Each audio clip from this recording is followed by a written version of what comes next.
Selamat pagi anak-anak. Ibu harap pagi ini kalian sehat ya dan sudah siap menerima pelajaran dari ibu. Materi kita pada pagi hari ini itu karena materi mata pelajaran kita tentang administrasi sarana prasarana atau OTKP sarana prasarana, maka ibu harap hari ini kalian sudah mempersiapkan diri untuk mempelajari materi kita ini. Nah, anak-anak, judul materi kita pagi ini itu adalah analisa rencana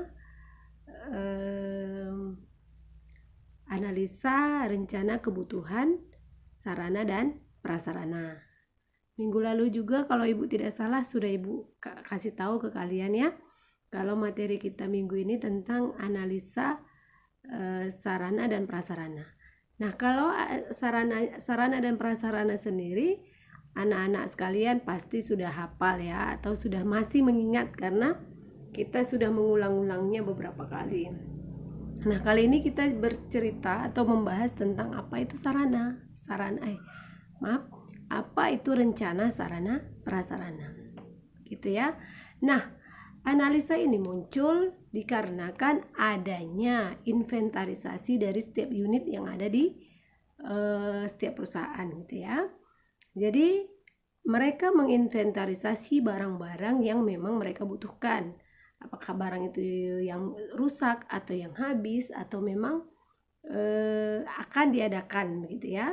Nah, berangkat dari inventarisasi ini, maka unit organisasi atau perusahaan akan melakukan analisa barang yang mereka butuhkan dan pada akhirnya akan diadakan atau dibeli sesuai dengan kebutuhan dari setiap unit di lembaga tersebut atau organisasi tersebut begitu ya.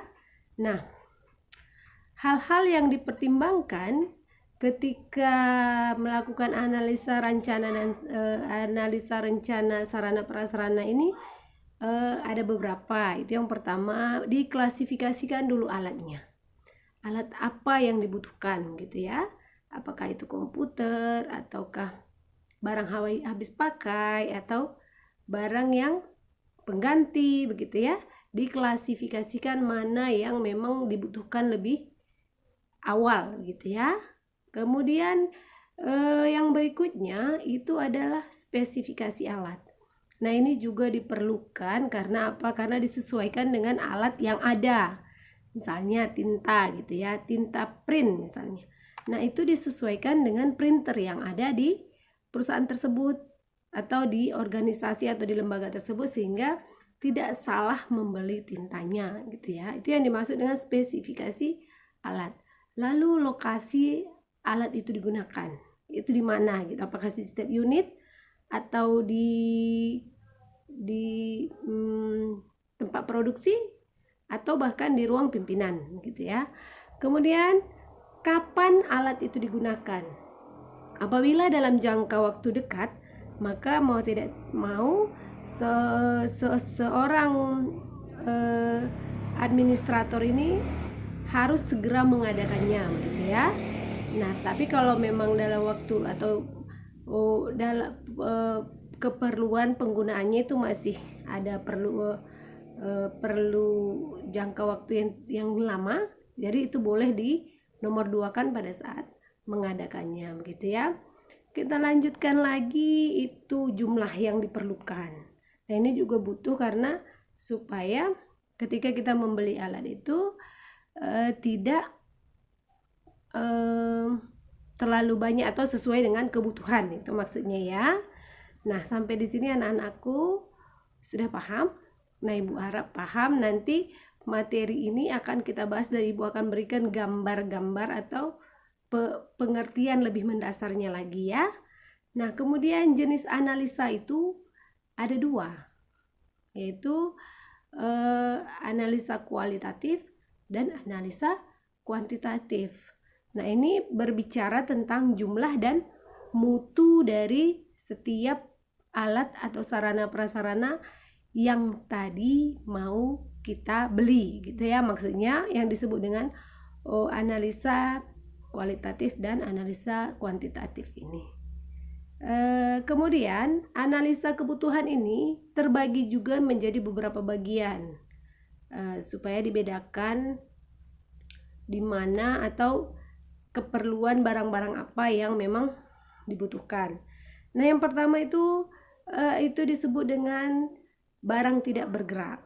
Nah, ini kalau barang-barang tidak bergerak, kita semua sudah tahu yang dimaksud dengan barang tidak bergerak itu bisa bangunan, bisa tanah, ya, bisa juga apa lagi kira-kira? Selain bangunan, tanah, gedung ya, gedung termasuk juga gedungnya itu adalah barang yang dikategorikan ke barang tidak bergerak. Nah, kemudian ada lagi penggolongan yang berikutnya yaitu barang bergerak.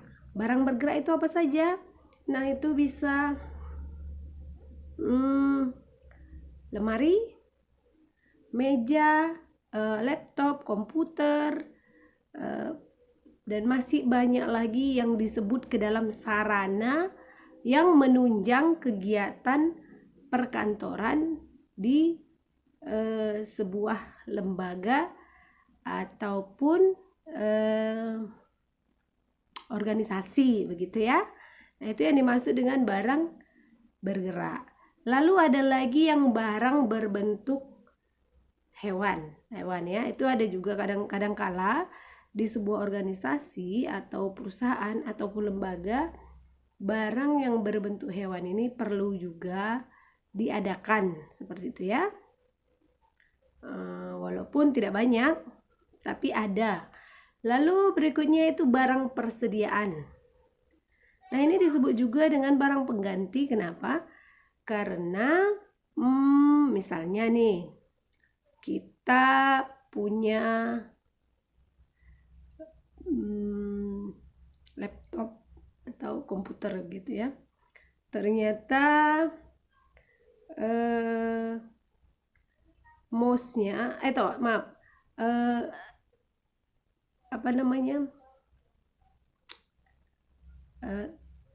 papan keypadnya itu tidak bergerak misalnya. Nah, ini boleh dibantu atau digantikan dengan mouse. Jadi bisa dibantu pergerakannya dengan mouse begitu ya. Itu salah satu contoh barang pengganti. Misalnya barang pengganti yang lain apa? Bisa pena atau pensil. Ketika penanya, tintanya habis, itu bisa digantikan dengan pensil misalnya ya. Lalu apalagi yang dimaksudkan ke dalam barang tidak bergerak? Barang persediaan selain dari yang sudah Ibu contohkan? Nah, ini Ibu harap nanti anak-anak Ibu bisa melihat slide presentasi yang akan Ibu bagikan nanti ya. Dan bisa juga kalian boleh lihat-lihat buku atau internet untuk mencarinya, karena barang-barang persediaan ini atau barang pengganti ini banyak sekali, tidak cuman yang Ibu contohkan tadi. Nah, sampai di sini Ibu harap kalian sudah memahami. Nah, ada lagi itu analisa rencana ya. Analisa rencana ini juga sangat dibutuhkan pada saat kita mau mengadakan barang-barang yang sudah memang habis di satu perusahaan atau di tempat kita bekerja, kemudian akan direncanakan untuk dibeli gitu ya. Nah, apa itu yang dipertimbangkan di dalam analisa rencana ini? Itu adalah yang dipertimbangkan itu adalah dalam perencanaannya itu adalah kebutuhan yang jenisnya sangat penting gitu ya. Jadi itulah yang menjadi pertimbangan. Kemudian jenis analisa kebutuhan tadi.